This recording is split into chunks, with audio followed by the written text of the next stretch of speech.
We are live, ladies and gentlemen. Hello, everybody, and welcome to another edition of Magic Mics. We are going to get started as we do each and every week, introducing my two co-hosts, Ruben Bressler. Hello there. Aaron Campbell. Hello. Yes, yes. Thank you guys very much for joining us. And as we also get started each week, we talk about our first pick. And the first pick for us, real fast, is that we hit our Patreon goal. Our first Patreon goal. Yes! Yeah. Yes! Cool. It's on the screen now. $200 a month, 20 patrons. I love you all. And Thank you.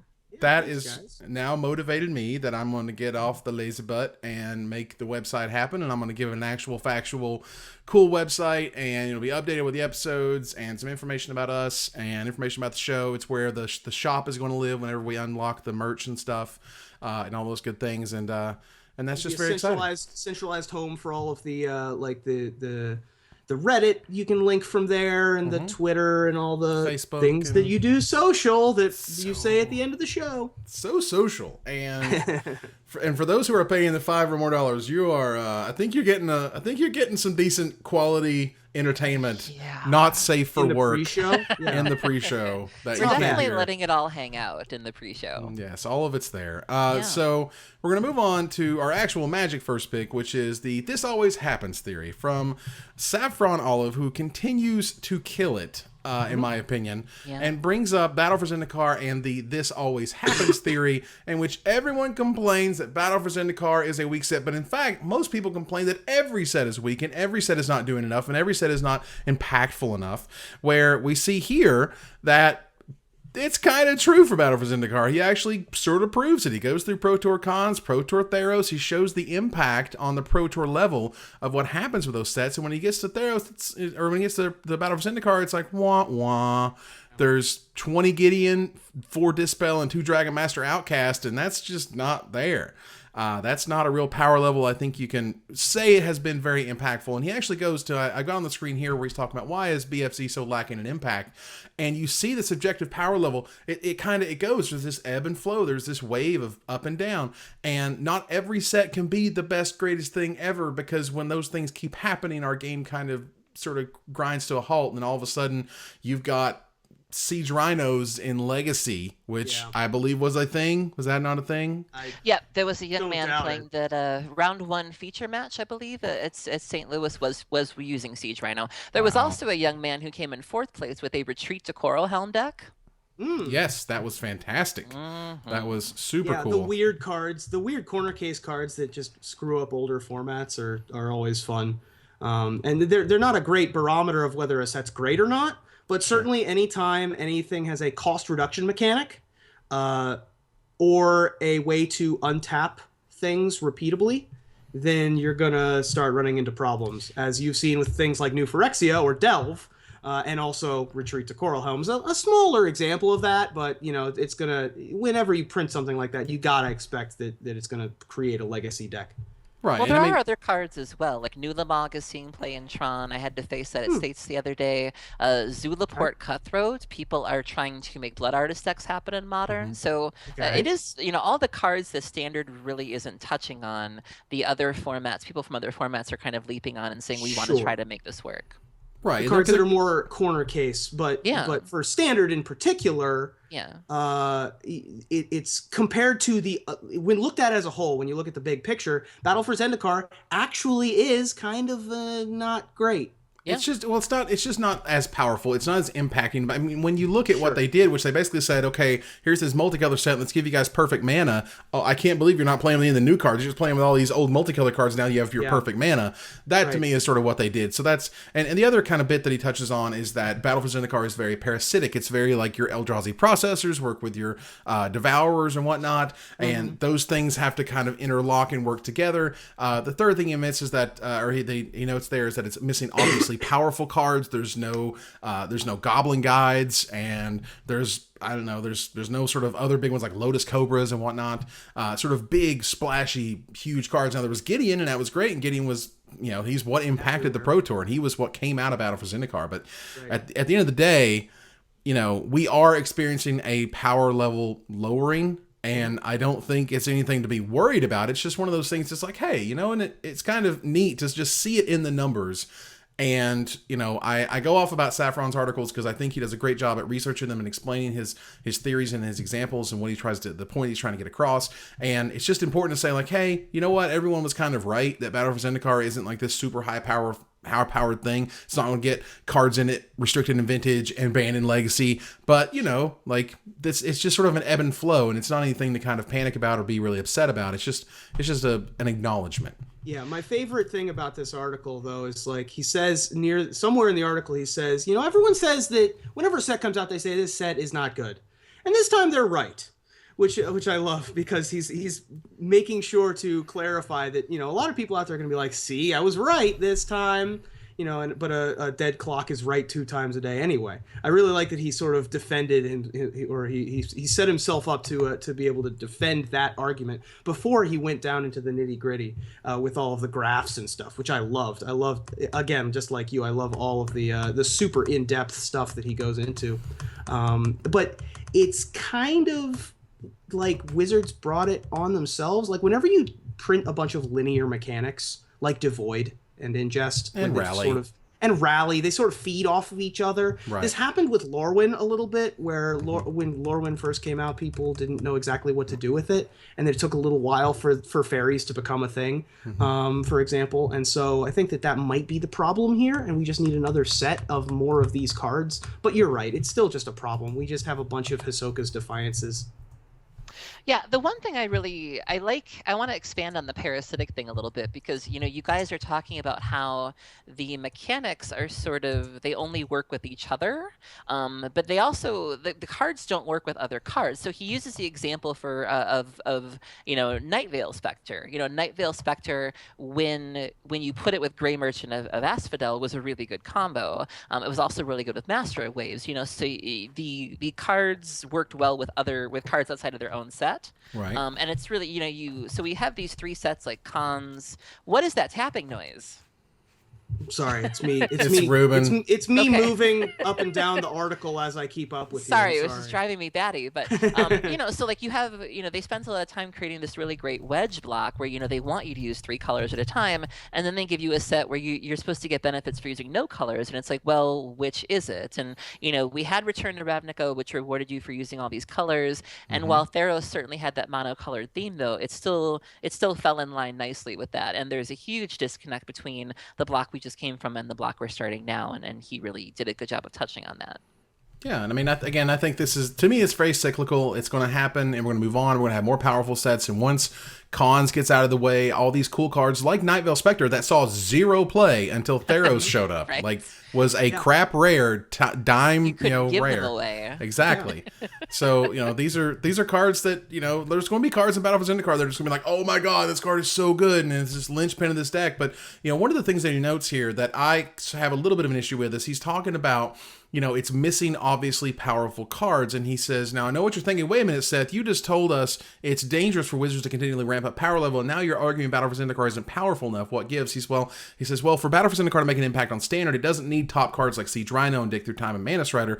In fact, you can build a power down set and still have it leave a mark in Standard. Now, what he kind of then goes into about sort of like what you can do and way you can put cards in there that are clearly the best at what they do, and they fit in a commonly played slot in Standard, but you're also noting that R&D is working a year and a half ahead of us. So like they have to both guess exactly what the metagame is going to be and then put cards in these sets that are going to be exactly what they're looking for, exactly what they need, fill in that hole that they have in the metagame, yada yada. And that's really difficult to do.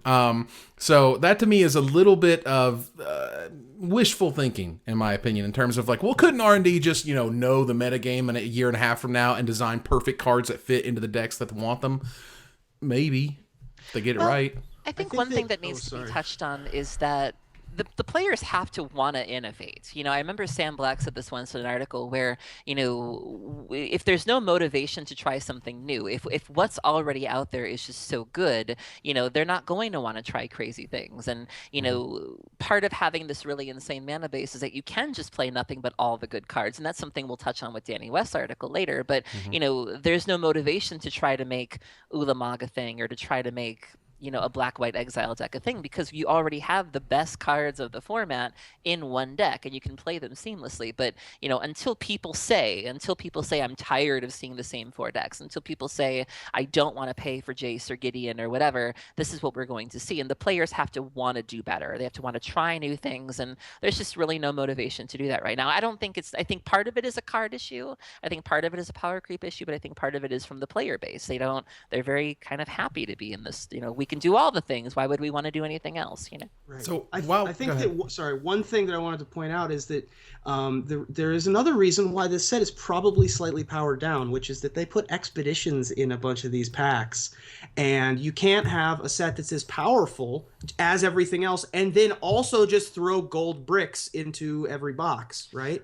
But there are theories that they put expeditions in because the set was less powerful, just to sell it. Like, that's sure, going and that's sort of too. like a chicken and egg kind of question. Yeah. Which came first, the bad set or the expensive lands, right?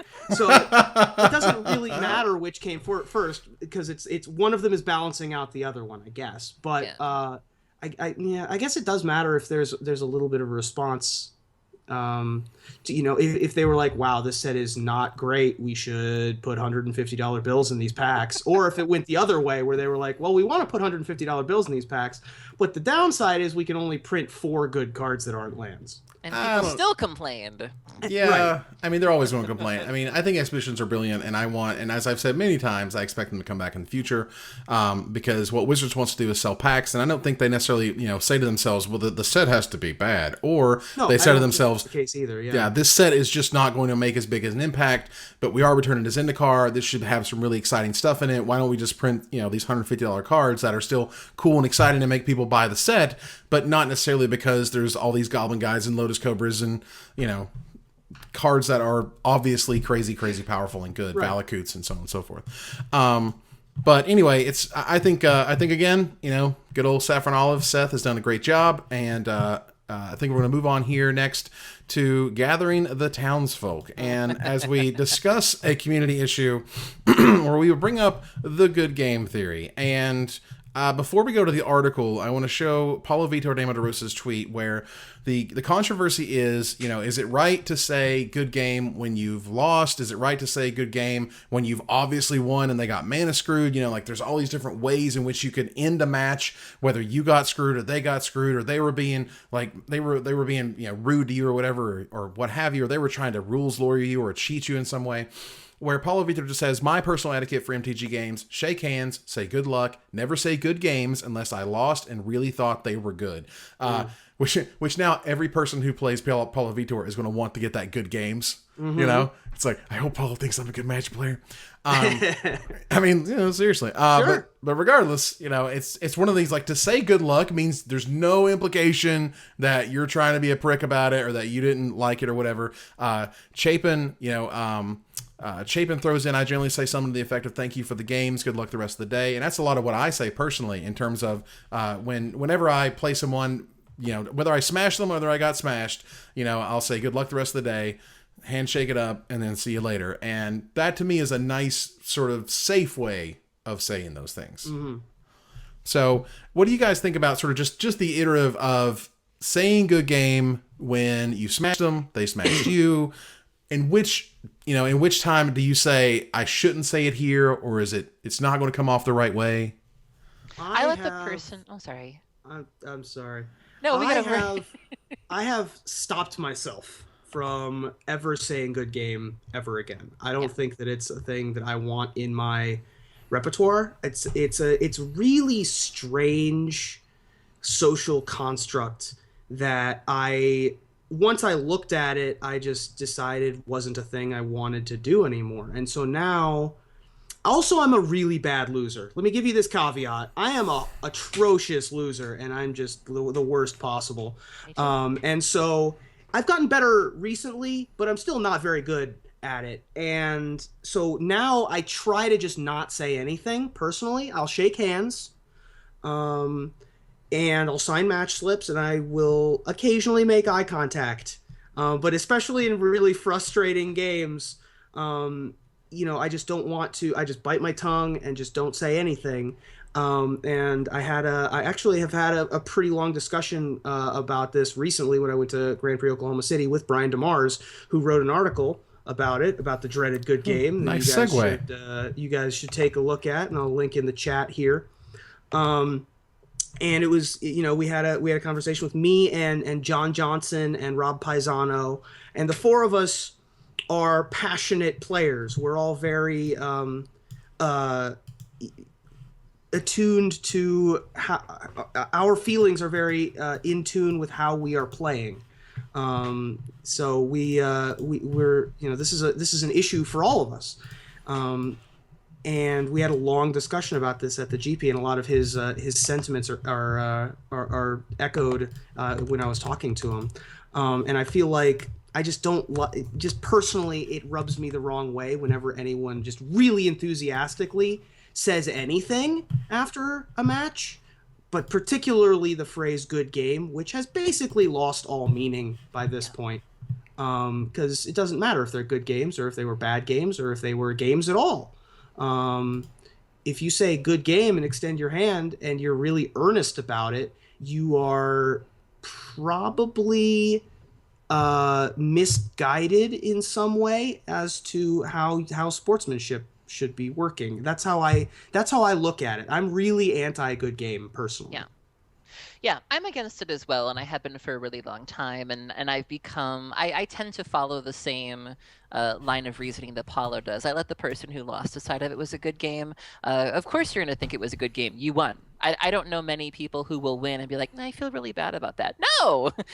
Most of the time, it feels fantastic to win. So, your perspective is a little skewed, if you're the winner and you say good game. I think the loser, and there have been times where I've lost and I've really felt like, I felt like I did something. I felt like I contributed to the game, and I felt like I really tried. And I've become a lot more aware of this as I play more broken decks. If I'm playing Ruben and he's playing Burn, and I'm playing Dredge, and I reanimate a turn 1 Iona and name Red, I know Ruben didn't have fun. I know that Ruben can't do anything. I'm not going to say good game because I know it wasn't a good game for him. I have that sense of empathy to understand what my opponent's going through. I really appreciate that Brian sort of debunked a lot of the reasons for why people still cling to good game. We hear the attitude of, well, they do it in sports. Well, yeah, but in sports you get a minute or two to walk away and really kind of process what's happened to you. In a game of Magic, a lot of times you're immediately getting a hand in your face. Like, no sooner have you gone to 0 life than somebody's going, and it's like, I need a minute. Like, I don't care what you're saying to me. I need a minute. And and also, you hear the reasoning of, well, it's been like that since childhood, or it's something we grew up with. But when you're taught something as a child, it's because oftentimes you can't understand other concepts. Your parents aren't going to say to you, well, you need to look at the match subjectively. No, it's a really easy way to just sort of, get your kid on the right path to doing the right thing. But like other traditions we learn when we're kids, we outgrow them. And so he did a really good job, I think, of attacking all the reasons that people used. And the one thing that really disturbs me about this debate is how bothered other people were by people being bothered by this. Like, Lee Sharp said a really good point. He's like, I don't think people should be bothered by this, but I understand that there are some people who are. And I was seeing some really crazy tweets, like, if you're offended by good game, I don't want nothing to do with you. And it's like, why does it have to be like that? Like, why can't you just say, that's how you feel. I don't feel that way, but I'm not mad at you for doing so. And I was just seeing some really out there responses that really made me rethink how I look at certain people, because, you shouldn't be, I'm like you, Ruben. It took me a long time to get where I am, and I'm still not where I need to be, but I don't think it's really strange, this construct of not being able to show emotion or not being able to. You see it in a good way too. Like, remember when Ari Lax was happy that he won, and people were like, "How dare he show feelings?" And it's like, right. What? Or when Jacob Wilson lost, that was like the biggest conversation on Twitter for a week. Was right. That he had just lost a $20,000 match of Magic and was upset about it. We talked about Owen Turkelwald last week. Yeah. And when Eric Froelich lost Player of the Year, like, live on camera right in front of him, and like, you can't just produce happiness and produce contentment when those types of things happen to you. But it's really about kind of, and this is one of the things I brought up before the show, which is, these conversations on good game and good game etiquette have happened multiple times over the years. And it's one of those topics very much like women in Magic, where it'll become a thing, and somebody will write a really great piece that'll kind of push the goalposts a little bit, and everyone will have a really cool conversation about it, and then they won't talk about it for a long time, and then someone will come back 6 months from now, bring up Women in Magic, where we've been, where we are, how these different articles and different segments of the culture kind of reacted to it last time, and we kind of, again, just move the goalposts a little bit. And I think that Brian DeMars, and I'll bring up the article here that I brought up a little bit earlier, Sportsmanship and the Dreaded Good Game, I think he tries his best to look at every single facet of how this became part of the lexicon, how this happens, how does it feel on both sides, what happens, and if you want to if you want to deny someone a handshake or saying good game or what have you, you have to own it, and sort of losing like an adult and whatnot. And because I personally, I'll freely admit I still run out the good games. I most of the time I don't even mean anything by it, but right. And I think part of what memory at this point, right, and what this article I think tries to help explain is that even if you don't mean anything by it, you're also maybe contributing to the problem of inadvertently kind of insulting them when you're not meaning to be, because you're just like, well, that's what you do at the end of the game is you say good game and put your hand out. Maybe you're actually just hurting their feelings because you're not giving enough empathy to what happens on the other side of the table, because you're just so elated that you got there, you made top 8, you won the tournament, you won that match, what have you. And it's a really cool very bird's eye view from why this is not a great thing and why maybe you should try to have a different lexicon. And I think that's what some of the other guys like PV and Chapin were talking about, where you don't have to just kind of pigeon your hole into this is how a game's supposed to end. It can end different ways, and when it does end different ways, it could probably be a more positive experience for everybody. I think that it's quite fitting that this article is on quiet speculation as well. Just throwing that out there. Nice. Everyone should be a little bit introspective on how they handle this, and just decide if this isn't a problem for everybody, but it's a little bit of a problem for almost everybody. Sure. It's more of a problem for some people, like me. But I think that that good game has outgrown its usefulness. I think that sentence in particular is no longer has meaning. Well, and that really bothers me. I think it's got meaning. I think it's just there's so many different meanings for so many different people that it's being construed negatively more than positively. And when it happens to you negatively over and over again, you start to get this kind of this kind of iterative, like, I don't want to have that again. Can you please not do like the good game? And you don't. Right. You don't. I'm gonna run out valiant effort next time. Valiant effort, sir. Like, how is that any better? Well, nice. Versus the standard Ruben, taste it. Right. Brave. What? Brave attempt. Brave in the attempt. Man. Yes, so brave. All right, so we're going to move on here to Going Infinite, our thought experiment for the week, and I will bring it up on the screen. This is 3 of a kind. My good buddy Danny West is a streamer at _Scrivener, as I recall, on Twitch, and him. Great dude, amazing author, just a great writer. He writes really well. He's fun to read. And Danny brought up something that I literally have never, ever in my Magic playing time, career, whatever you want to call it, have ever seen anyone question 4 of in a deck. He says, what if you only had 3 of? What if 3 of was the maximum number that you could run? What would this do to the game financially? What would it do strategically? What would it do to, sort of creatively for people building decks and whatnot? And it's a really fascinating study of, like Jace and Gideon. Jace is going up to $100. Gideon is already at like $50 and climbing. Like, why is it? Well, partly because you have to get 4 of them and not just 3 of them. And if you needed to get 3 of them, that would affect the price in a different way. And it wouldn't necessarily make them cheaper. I mean, supply and demand and what have you, but you would only have to get 1 less. So maybe it would make everything cheaper sort of in the aggregate. And other cards would be more expensive as a result, because you would need to run different cards, not just sets of 4 in your deck. You'd have sets of 3 plus maybe some other stuff that you now have to use. And it was just one of those things where you're just like, wow, and because to me it's a very stark contrast to, we've talked about Women in Magic a lot. We talk about it cyclically. We talk about good game and good sportsmanship, and we talk about it cyclically. No one is just like, well, what about 3 cards? You're just like, right.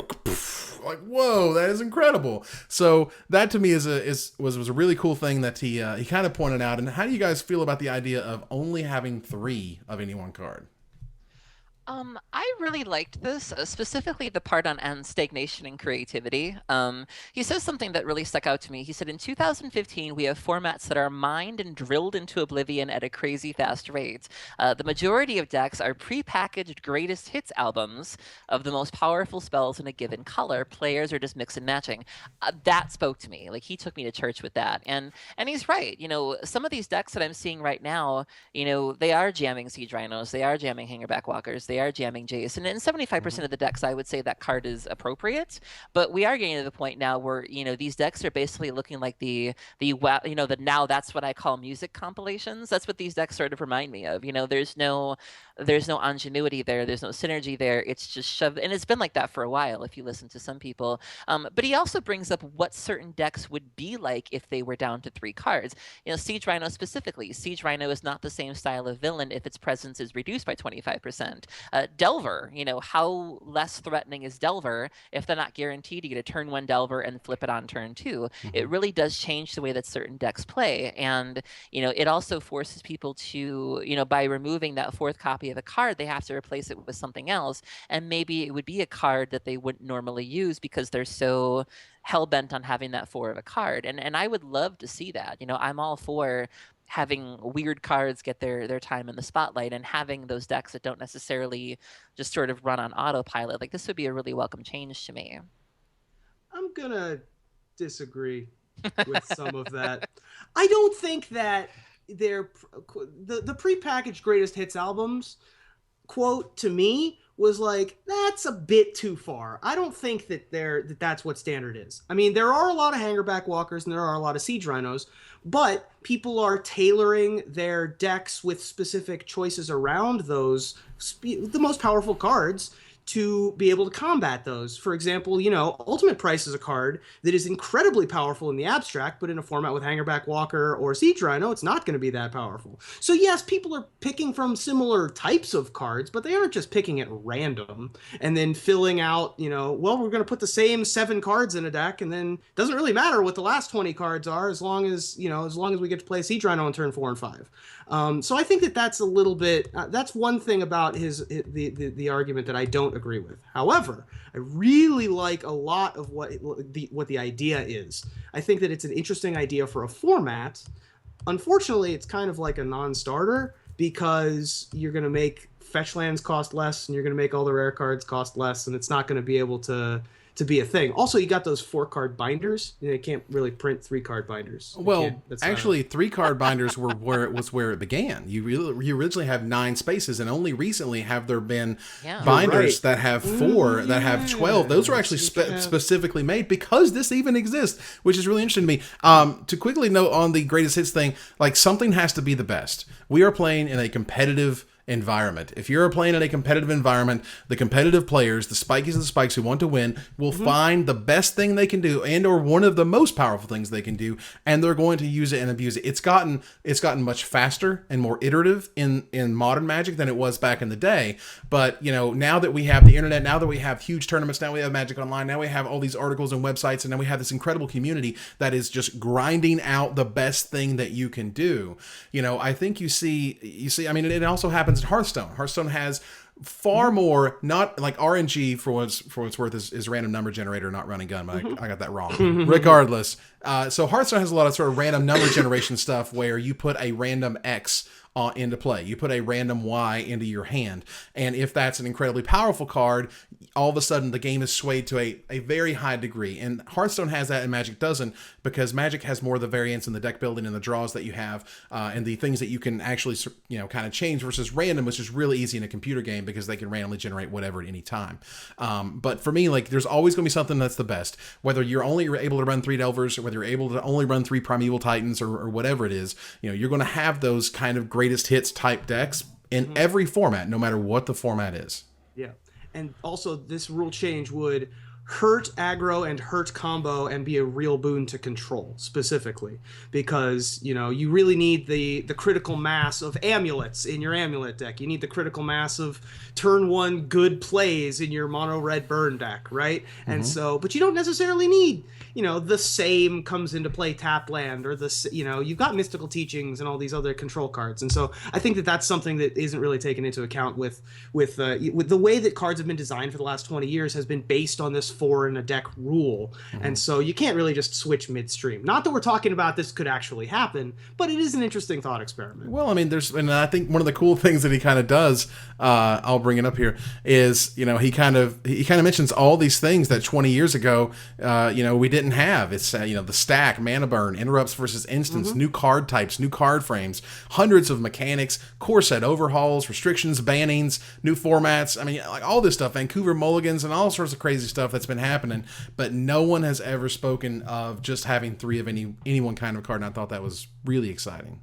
Yeah. And see, I don't think forcing people to use other cards is a bad thing, and he brings up this example as well that, you can still play the decks that you love, but, you're being forced to increase your card diversity. You're being forced to, he gave an example of Grixis Delver, you would have to, possibly run Young Pyromancer, which, does see play and doesn't see play sometimes, and you'd have to use, Spell Pierce and Spell Snare and just sort of diversify your threats a little bit, and really forcing people to think about these things. I hate to sound too crummy, but if you ask people nowadays why they do what they do, they can't really tell you. Like, I can't tell you how many times I've played against somebody in Legacy and I will see them play a sideboard card and I'll be like, so what do you bring that card in for? And they're like, or you see that in Standard nowadays, and it's like, I would really like to see people put some, or specifically the number of copies of something, especially with Dredge. It's like there's a debate going on right now about Putrid Imp versus Street Wraith, whether or not we should be using Street Wraith. And people can say, I use 2 Street Wraith because of blah. And I really respect that, versus people that are like, I use 4, and don't ask me why. And I feel like we've lost some of that, and I really respect people that can say, I think 3 is the better choice here instead of using 4. 4 is sort of just an automatic include, and sometimes 4 of a card is not always the best choice. Jund, for example, Jund in Modern usually doesn't want 4 Scavenging Ooze because you just don't want to be drawing that in multiples. You typically want 2, maybe 3, and those discussions I think are really missing in a lot of the decks nowadays. It's just sort of put 4 in. Why? Who knows? And because the card's good. Yeah. Right, and I just would really like to see people putting more thought into these decisions, and maybe this going down to 3 could facilitate that. This to me, it just looks like one of those great kind of experiments that you can have, like the no ban list Modern tournaments that have happened a couple times now. Yeah, which I think are great. Like, let's have a tournament where you can only run max of 3. And I think that while control may be favored even at first, I don't necessarily think that like every other type of deck is just going to fail. It just might not be as consistent. Whereas, and I think you're right, Ruben, in terms of like a control deck doesn't need to be as consistent as an aggro deck, and it rarely needs to be as consistent as a combo deck, because it often just kind of assembles the pieces it needs throughout the game and doesn't have to have things in its opening hand to win the game. But when you see decks like Ad Nauseam do well in Legacy this past weekend, because or Modern, because they could run 4 of Dark Ritual, and they can run 4 of Lotus Petal or what have you. Those provide consistency that may not be the worst thing if you actually lowered some of that. Well, the other thing is that when you lower consistency, you increase variance. That's just the definition of how it works. And the V word is not a thing that Magic players love. I don't know. I mean, as someone who plays mono red, I am at the mercy of the top of my deck. Unless a card like Magma Spray or Titan Strength or very rarely like Abbot of Carol Keep is like the biggest boon to red players, being able to control their own destiny in years, if not ever. We very rarely get stuff like that. And if you want, you need to play things like Magmatic Insight. Like our options are not really good. So, that's you take that and you're already at the mercy of RNGesus. And now, instead of having... Can we call the show that? Wow, it's too late. Instead of 10 4-ofs, it's now... I'm not a math scientist. 13 3-ofs? More like 14 I work at a 3-ofs. bank. I'm not good at math. 15 3-ofs? Yeah. A lot of 3-ofs. A lot more than 10. Sure. It's safe to assume it's going to be a higher number than 10 because I do know that's how math works. Okay, there we go. But now and not only are you just adding, let's say, 5 new 3-ofs, or 3 new 3-ofs, it doesn't really matter. You're adding 3 new 3-ofs that are worse than the other 3-ofs you had in your deck already. Sure. And there just aren't that many good red 1-drops. There just aren't. Right? So when you're trying to play a linear deck, or when you're trying to play a combo deck, let's switch to green black Death Cloud. Mm-hmm. You only get 3 Death Clouds, you only get 3 Garrux, right? You only get 3 Sakura Tribe Elders, right? Like, this is going to ruin a lot of these decks that require an engine of some kind or another. Either send 6 burn spells at your face, or get all these things off the board. Like, Ultimate Price does the same thing as Doomblade, does the same thing as Azorius Charm in a lot of situations, right? So these cards are all similar, not the same, but similar enough that you can staple together a controlling game plan. Whereas you can't really do that with a lot of other archetypes. Well, about your Death Cloud example, that's probably a poor choice because we typically only want to run 3 Garrux and 3 Death Clouds, so that's totally fine. I understand. Well, it's just like Splinter Twin. Do you want to run 3 Splinter Twin? I get it. Sure. But I don't know about ruining. I was trying to be nearer and dearer to Aaron's heart. No, sure. And I love the attempt. Thank you. Going back to, you mentioned variance and variance being an issue for red decks. I have to say, I was playing Dredge the other day, and I decked myself by like 75%. Like, I had like maybe 25 cards left in my library, and I didn't see a single Narcomoeba. Not a one. Well, look, if you want... That's rare. Yeah. Sometimes when you're playing Hearthstone, all of your Knife Juggler knives are going to go at their face instead of hitting any of their dudes. Yep. I was going to say, if you want a nice lesson in variance, go play Hearthstone at the higher ranks, and it will drive you completely mad. Just totally insane. And same thing happens in Magic. Sometimes you're going to mulligan to 7, 6, 5, 4 and not see a land. It's just the variance comes in different flavors, right? Yeah. So I think that this doesn't change the flavor so much as it just increases the amount of variance, which I'm not sure is good. Well, normally, and a lot of times, when you increase the variance, you increase the fun because there's much higher highs. There's also lower lows. Sure. Yeah. And that's where a lot of when I'm playing Hearthstone, and I get that random creature, and they give me like a sick legendary that I can play right then. That's hugely impacting. It's just going to win. That I was like, oh yes, I'm in it. And then when they give me garbage, and I'm upset, then you're like, damn it. Yeah, you're like, why did I even bother running this? This? And then you take the facts of life. That's right. But if you're into that, then play Vintage. There's a format for this already. There is a format, right? There's a restricted list, right? Which you can't have a restricted list in Standard. You can't do it. Well, you can. You could, but they did. It stunk. Just don't do it. Don't do it. It's not a good plan. It's not a road we want to go down. If we're going to do the facts of life, I get to be Tootie. I was waiting on the Tootie. Somebody was going to say it because with a name like Tootie, you have to say it. Look, I lived in a world where you restricted standing cards at one point, and I lived in a world where you had to show your hand and show them you had no lands in it in order to take a mulligan. After you walked 5 miles in the snow? You shaped the rocks into a chair so you could sit. I lived in a world where Old Extended included the 10 dual lands, and those were the only cards from those sets you could play in that format. Also. At the beginning. But when I got my 1 strip mine and I destroyed my opponent because of it, that was not a good experience. Sure. I mean, it's an interesting thought experiment, and I'm glad we've gone infinite with it. However, I'm ready to come back from the infinite and play real Magic again. Fine. Well, real magic. Real magic, like turning my library face up. Yes. Thank you. That's Who wants to draw one? I was talking about this on a podcast the other day. It's like, especially with these eternal formats, like I just want to go off the rails for a minute. Why would you want to do fair things? Like, you get people that want to cast, like, I want to cast a Delver Secrets. I want to cast a Jarmogoyf. Why? You could be playing Mud, and you could be playing Koldatha Forge Person and Blightsteel Colossus, and you could be doing all these crazy things. Like, why would you settle for fair? Like, I don't understand. Forge Person?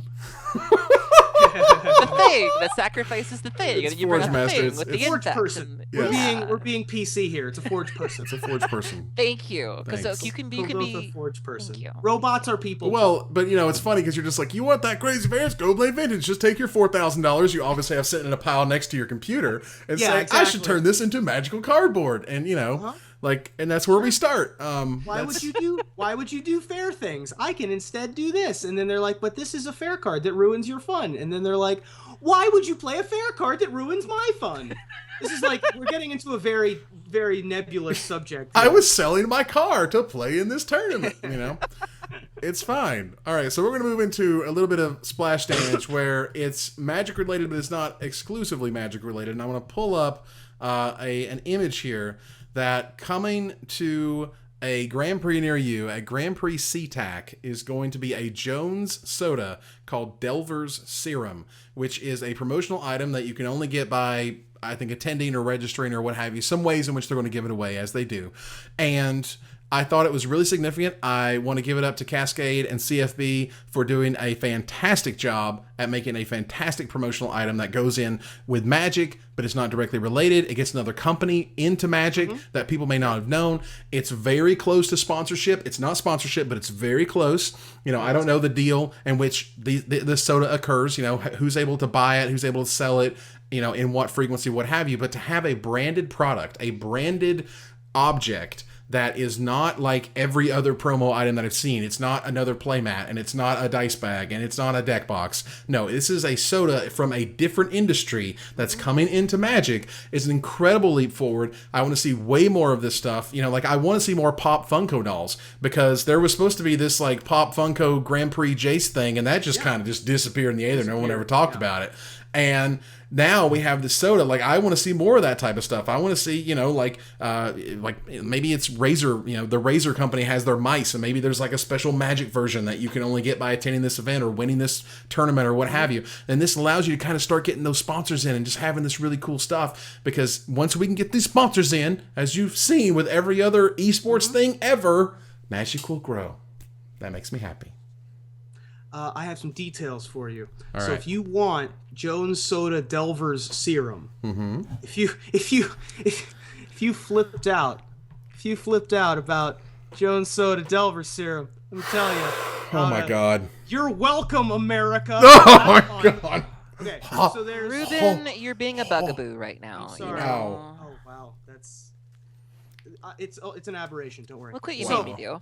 There's Flood that basement. 1,000 bottles. They've made 1,000 of these bottles. Okay, 1,000. Are they going to be on the wall? They're going to be on the prize wall, available go. for 20 prize tickets. And if you register for what's called the Planeswalker package, you'll get a bottle, Great. which I assume is like VIP plus plus. So this is, you said 30 tickets for these things? 20 prize tickets. Wow, that's an incredible deal. Like, I would get every one of these that you could. It's they're only making 1,000 of them. It's going to be a rare item. It's going to be easily resellable in the secondary market. It's going to have plenty of value. It adds value to their VIP Planeswalker thing level, which I think is great. This to me is just a grand slam promo item that shows other people what they should be doing, what they should be working towards, which is not just the same things that you see in every other Magic tournament. For a frame of reference, a booster pack is usually 10 tickets. So for the price of 2 booster packs, you can get one of these Delver's Serum things from the prize wall at GP SeaTac. So Ruben, SeaTac's when this is what? GP SeaTac. so if I take one down And oh my god, and pass it around, I'm so Lord. happy. Yeah. how many bottles of serum are left on the wall? So there'd be 999 bottles of serum on the wall. That's 999 bottles of serum. Wait. But One at falls that down point- and then flips around, If and right, there's 998 bottles on the wall. this episode's gonna go long, guys. We have to finish the song. Oh, But no, God. I do love this idea. And also, by the way, the image you showed has the one side of it, but it actually has the insect elaboration above the ingredients on the back side of the bottle, too. Nice. So it's got both arts. And this is also the GP that has that playmat, question mark? Yep, the flip mat. That's the double-sided so playmat. everything's Which everybody Delver. wants. Yeah. Everybody's Delver themed. So yeah. This is Even- a pretty cool idea. I'm curious to see what flavor this is. Blueberry. Yeah. It's probably not bug flavored, I wouldn't assume. But bug juice, like at summer camp, was just fruit punch, right? So maybe it's that. I don't know. Right. But yeah. I think this is a really cool idea, and I'm glad that people are sort of thinking outside of the box and not just being like, let's do a different kind of play mat and hope that they like it. Yep. I think Cascade does a really good job of that, and I feel like they were. I think Legion was the one that started the prize wall, but didn't Cascade kind of like spread it around? Well, I think Yu-Gi-Oh started the prize wall. Okay, Yu-Gi-Oh might And have then they sort of Cascade took did that it idea. first. Cascade did it with the two-headed giant Grand Prix in I guess it was Seattle or Tacoma or wherever it was, Portland maybe. I think it was Portland. But regardless, and that just took off like wildfire. And I think like this is a really cool thing. This is the type of direction I want to see. I want to see more branded products, more cool stuff that isn't Magic, but can be related to Magic. I'm so ready for all of all of the brand tie-ins are like super obvious. This could even be a finisher topic in the future. We're just like, what's the next brand tie-in?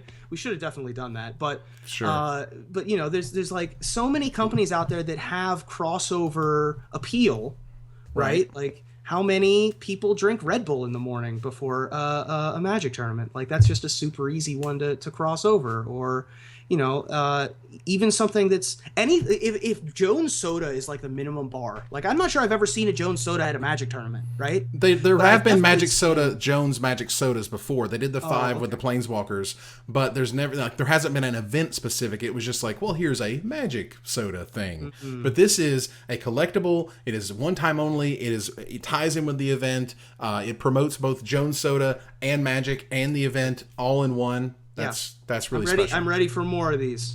Yeah. I think Get on great. it, tournament organizers. Yeah, make it happen. So, go ahead, Aaron. Oh no, I was just gonna say I imagine this sort of being like race cars where we'll all have like our stickers and our sponsors on us. Like I for one would like a big Viagra on my back. Just well, look, if Viagra was giving you like $1,000 for that privilege, it's a different discussion. Like it's just Viagra what happens. Sleeves, like I'm there for that. Yeah, and we come back to this topic often where good old League of Legends, like they don't have enough teams. They have more sponsors than teams. They've got Geico and Red Bull and Intel. You don't even need to go that far. You can go to poker tournaments or Hearthstone tournaments, and they have jerseys that have all their sponsors on them, little patches. You show up at a poker tournament and you actually do kind of well. You just get a patch stuck on you, and then they pay you money. Right. Like that's a thing that could, why doesn't Monster or, it doesn't really matter who, Trojan, why don't they just have a dude with patches and they just stick them on people when they start doing well and say, here's X dollars in order to wear our brand. It doesn't matter, which brand it is really. Sure. Right? It's just sponsors. Sponsors bring, more attention, more money, more prestige, and so on and so forth, as we've spoken of. It's just that, this to me, again, this is what I want to start. This is what I want to be a tipping point. It was like, oh, that Jones Soda thing was really cool. Now we can work in other brands and other things. So 20 ticks for these Jones Sodas, 1,000 of them total. Mm-hmm. How much do you think a bottle of Delver's Serum Jones Soda will go for on the secondary market? Ugh. Well, you're going to have, first of all, you think of a good old MSRP on a pack is $4. So if it's $8 worth of packs to get one soda, I think the going rate begins at $10. Okay. In terms of the Monday after you're selling your bottle of soda on eBay, I think you're going to get anywhere from like probably $10 to $12. It's just me making up numbers. Who knows if that's right, but that's just what it sounds like.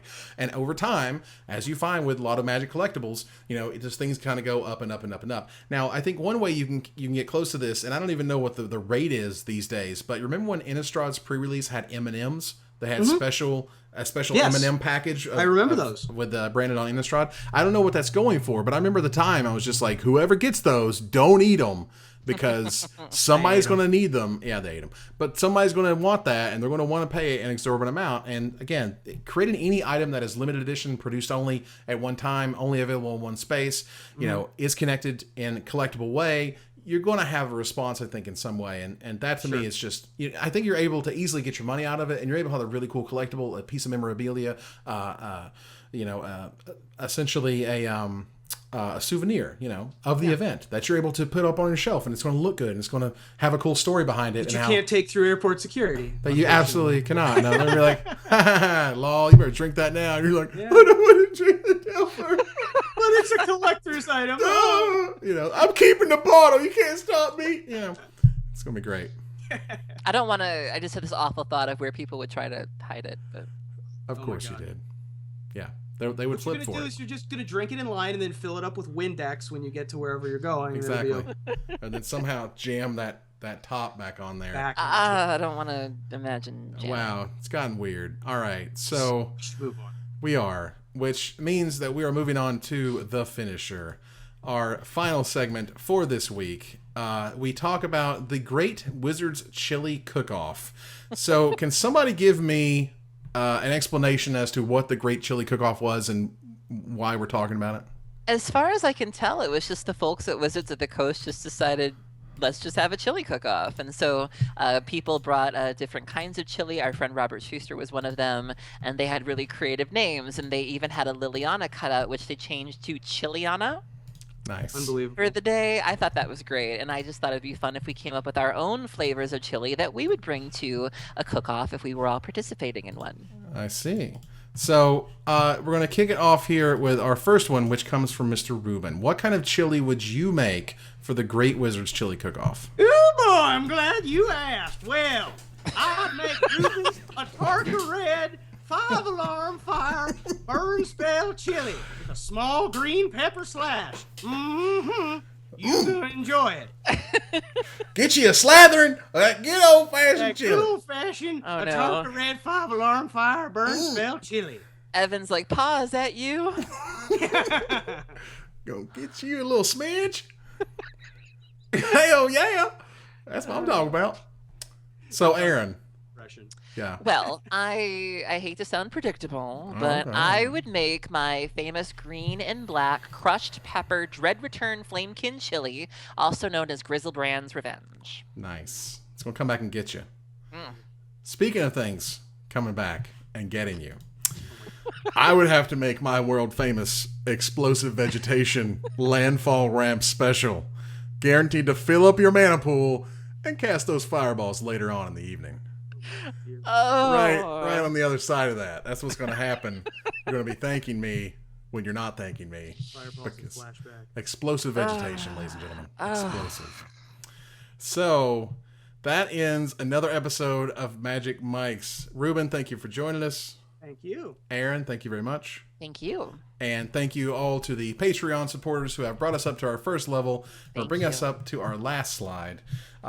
Ending another episode of Magic Mike's. Thank you for joining us here to discuss all things Magic. I want to thank my co-hosts, you guys, for supporting us at patreon.com/magicmikes, where you can follow, like, tweet, favorite, share, and do everything social that tells people we exist. Catch us online at twitch.tv/magicmikes, on Twitter at magicmikescast, on Reddit at reddit.com/r/magicmikes, and on facebook.com/magicmikes. Talk to us privately at magicmikespodcast@gmail.com. Follow the audio-only podcast at magicmikespodcast.libsyn.com, or find us on iTunes, or join us here next week, same time, same place, for another episode of Magic Mike's. Good night, everybody.